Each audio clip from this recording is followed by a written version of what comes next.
जानते हैं कि पूरा मामला है क्या। दरअसल मामला ये हाई कोर्ट की श्रीनगर खंडपीठ में है।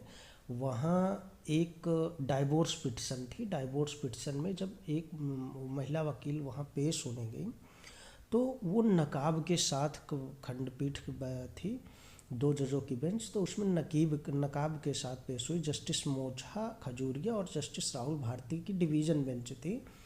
तो डिवीज़न बेंच 27 नवंबर की डेट थी आई थिंक। तो जो है उन्होंने कहा 27 नवंबर 2024 की बात थी। तो जज साहब की जो बेंच थी उन्होंने कहा कि आप नकाब हटा करके बहस करिए। तो महिला ने क्या कहा, महिला वकील जो अधिवक्ता साथी थी उन्होंने कहा कि हमें संविधान इजाज़त देता है और हम नकाब हटा करके बहस नहीं करेंगे। तो इस पर जो डिवीज़न बेंच होती है वो कहती, वो फिर बार काउंसिल का जो रूल होता है, बार काउंसिल ऑफ इंडिया से ही सब कुछ चलता है। तो बार काउंसिल ऑफ इंडिया का रूल मंगा लेता है और उनको अगली डेट दे देता है। इसीलिए इतना जो है चर्चा में है।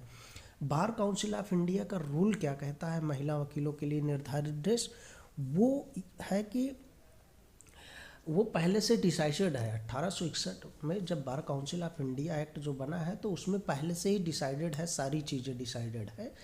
महिलाओं के लिए जो निर्धारित ड्रेस है, ऊपरी वस्त्रों के लिए महिलाओं को सफ़ेद कॉलर के साथ काले रंग की पूरी आस्तीन वाली जैकेट या ब्लाउज पहनना जरूरी होता है। साथ ही सफ़ेद जो बैंड होता है ये और अधिवक्ता का जो गाउन होता है ये पहनना जरूरी ही है, मैंडेटरी होता है। आप हाई कोर्ट और सुप्रीम कोर्ट में कभी भी जब डायस के सामने खड़े होते हैं बहस के लिए तो ये मैंडेटरी होता है। बिना बैंड, बैंड ही आपकी सब कुछ है। बैंड अधिवक्ता का बैंड और गाउन ही सब कुछ होता है, तो वो पहनना मैंडेटरी होता है।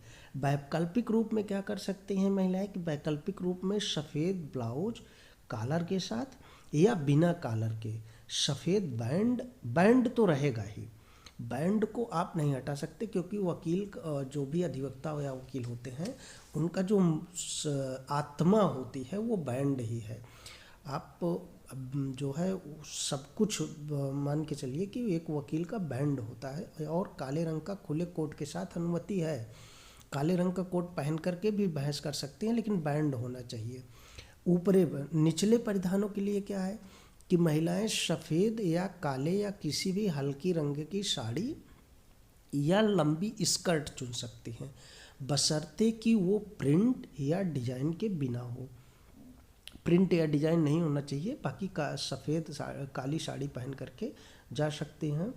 और अन्य विकल्पों में क्या होता है कि अन्य विकल्पों में सफ़ेद, काला या धारीदार या भूरे रंग का फ्लायर ट्राउज़र या चूड़ीदार कुर्ता, शलवार कुर्ता या पंजाबी पोशाक जो होते हैं उनको, इसलिए बार काउंसिल ऑफ इंडिया के रूल में ये है काले या सफ़ेद रंग के दुपट्टे के साथ।